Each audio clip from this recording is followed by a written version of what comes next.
Now, the question we are asking on this broadcast is China turning into a spy state? Western countries are accusing China of running alleged spying activities inside their institutions. The countries once considered close to China are now raising concerns over Chinese interference in their democratic institutions. Earlier, UK government confirmed the reports of an alleged Chinese spy inside the Westminster. Now, Australian lawmakers are flagging the likelihood of Chinese spies inside their parliament. In Australia, opposition lawmakers are claiming the vast majority of staff working in parliament are not security vetted. Several of them have called for more strict security measures to tackle the risk of foreign interference. In February, Australia's intelligence agency warned of an alleged increase in foreign spies in Australia.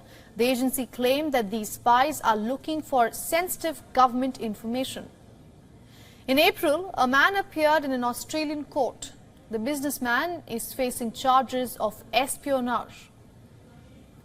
Alexander Sergo is accused of accepting money from two suspected Chinese spies. In return, he provided them handwritten reports of some Australian deals. Reports suggest that the content also included the AUKUS partnership. The deal between United States, Australia and the United Kingdom aims to arm Australia with a nuclear-powered submarine. Several Western countries also accuse China of conducting cyber attacks on their crucial systems. US claims Chinese spies have hacked the US Energy Department, utility companies, telecommunication firms and universities. Another method West claims that China uses to spy on them is the alleged Chinese police stations in their countries. Recently, countries like Spain, United Kingdom, Netherlands and Czech Republic asked China to close such centers.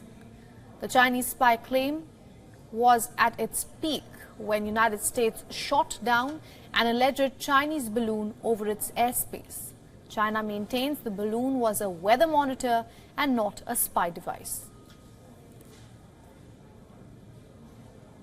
She's on her way home. Now, for more on this, we have been joined by Greg Swenson. He's an international affairs expert and China analyst. He's joining us live from London. Welcome to the broadcast, Mr. Swenson. Good to be here. Thanks.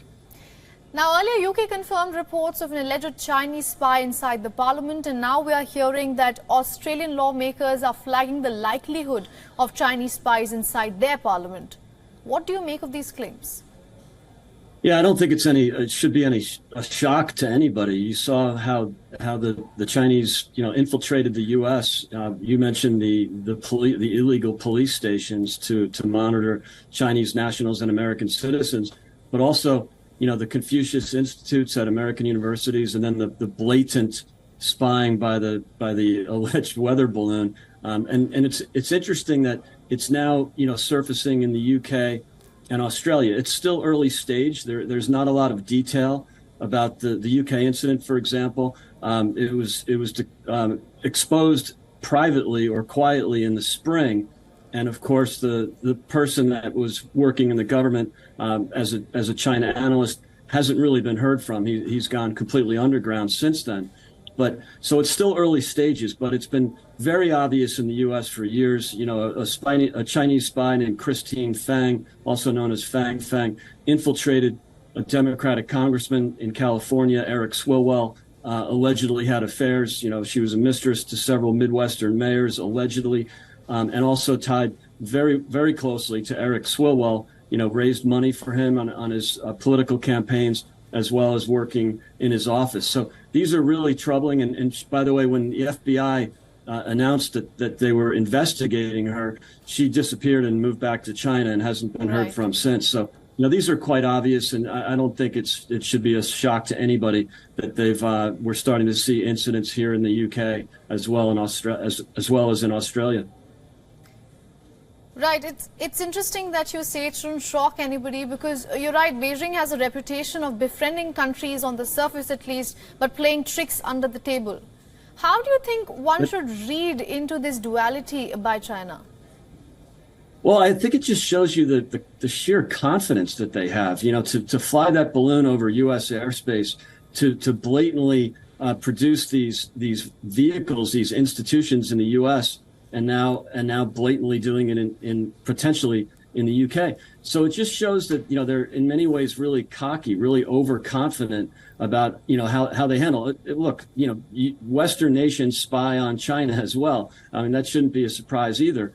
But it's the sheer overconfidence they have, and it also shows you the potential compromise that you have. I don't think the UK, until Liz Truss and Ian Duncan Smith really made some bold statements in the last week, you didn't really see much pushback. And I think that the West has to be clear that China is a threat. You have the U.S. House Committee on the CCP now, led by Mike Gallagher. He's making a lot of noise and making sure that the statements are clear that China has to be treated in many ways as a hostile actor. They can't be treated with, they don't deserve, favored nation status in terms of trade when they don't actually operate with free and fair trade. And then, of course, the spying is just, in many ways, just another level of Chinese, the way that the Chinese operate.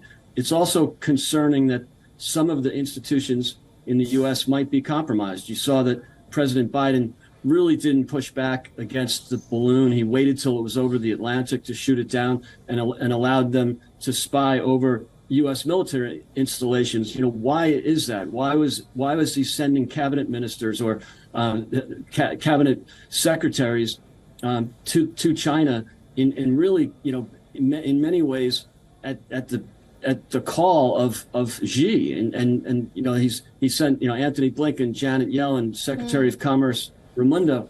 This doesn't look like a president who's in many ways, fighting some of the information that's coming out of the House committee, but also treating Xi very delicately and again, potentially compromised given the investments that were made by CEFC and other CCP related entities into his son's business operations, right. Much of which has been proven by bank records. So there's a real concern that there's compromise in the U.S.